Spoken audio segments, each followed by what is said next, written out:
Ensinamentos da Verdade para Jovens, volume 1, de Masaharu Taniguchi. Capítulo 1. Os que cooperam com a nossa evolução. Quando empinamos papagaio, pipa, ele sobe impulsionado pelo vento, mas se não fosse a ação da linha, que o impede de subir desgovernado, ele seria levado à mercê do vento e acabaria se rasgando. Quem se deixa levar pela euforia excessiva diante de um êxito financeiro é como o papagaio que está bem alto que de repente pode receber um golpe de vento muito forte e ficar estraçalhado. Às vezes, justamente por existir algum obstáculo para a ascensão rápida demais, assim como no papagaio existe a linha que o puxa para baixo, é que o homem consegue ascender de forma verdadeiramente correta e segura. Quando pressionado por muitos deveres, obrigações e tarefas, é que o ser humano consegue extrair a verdadeira força que traz dentro de si. Os grandes poetas Homero e Milton eram cegos. Dante, também, na velhice tornou-se praticamente cego. Quando algo é tirado de nós, alguma outra força até então adormecida, repentinamente desperta e vibra.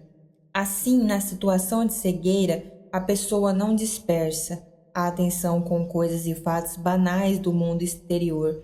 Por isso, a espantosa força que estava oculta no seu interior desperta e entra em ação.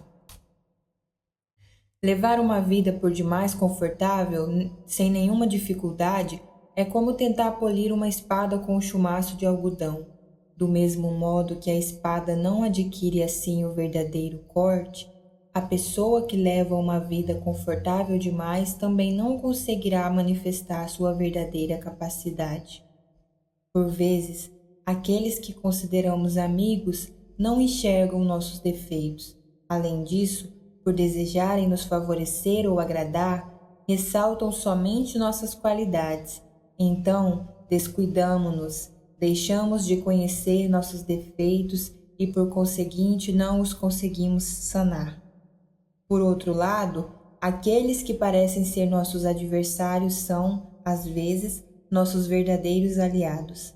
Como eles nos apontam defeitos que não havíamos percebido e nos criticam, podemos corrigir essas falhas.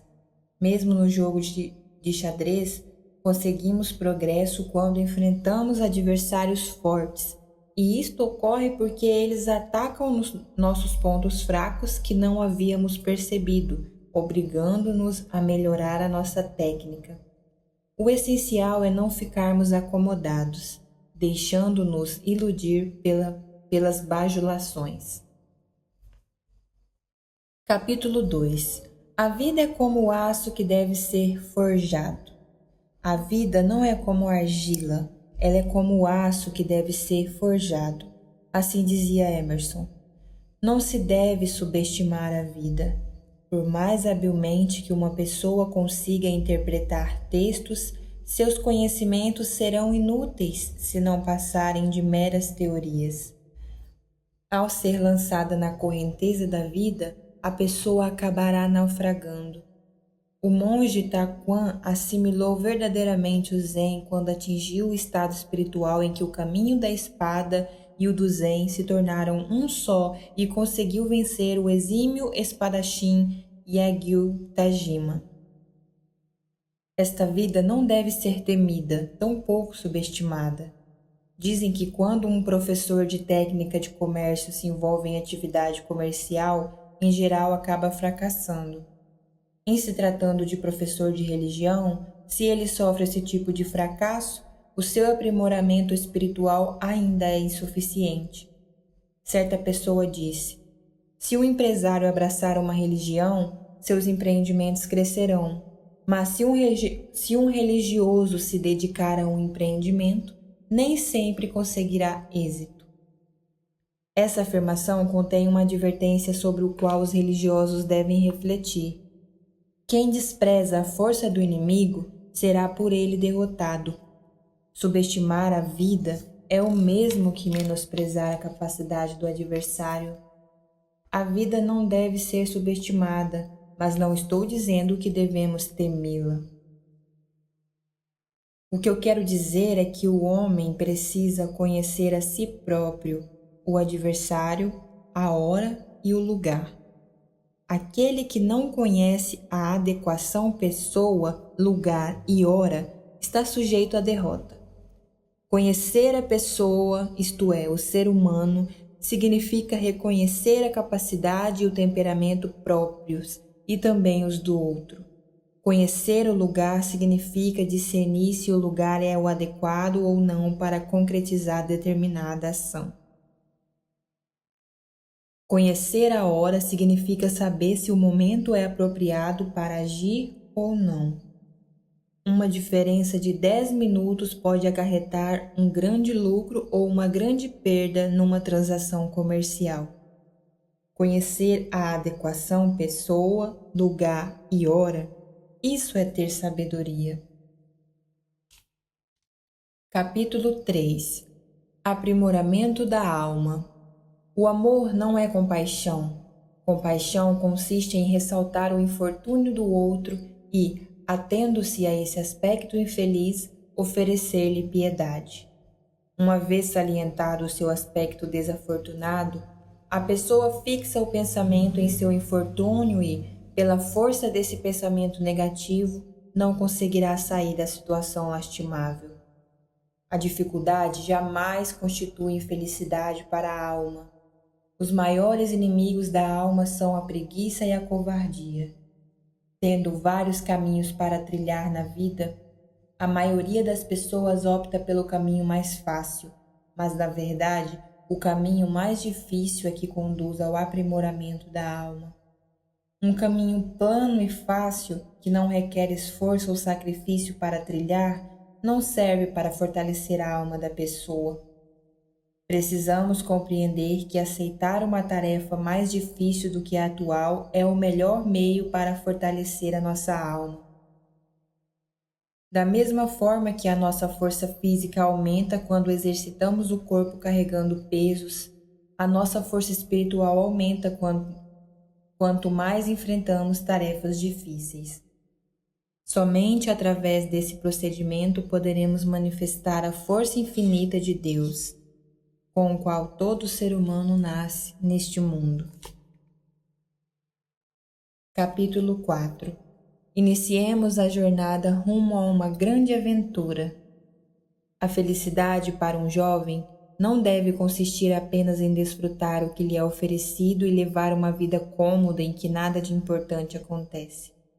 É preciso que o jovem, enfrentando e vencendo diversos problemas, desenvolva a força infinita recebida de Deus, latente nele. Logo, ele não deve fugir das dificuldades, mas também não precisa desejá-las, pois isso já seria cultuar o sofrimento. O que ele deve fazer é não considerar as dificuldades como tais e enfrentá-las corajosamente, considerando-as como competições esportivas. Assim, manifestar-se-á a força infinita do seu interior. Ao deparar com uma dificuldade, você não deve pensar que aconteceu uma tragédia e considerar-se vítima. Julgando-se protagonista de uma tragédia e deixando-se levar pela autocomiseração, você acabará realmente numa situação trágica.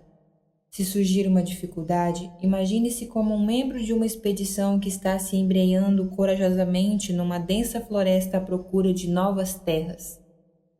Quanto mais densa e emaranhada a floresta, maior será a emoção da aventura.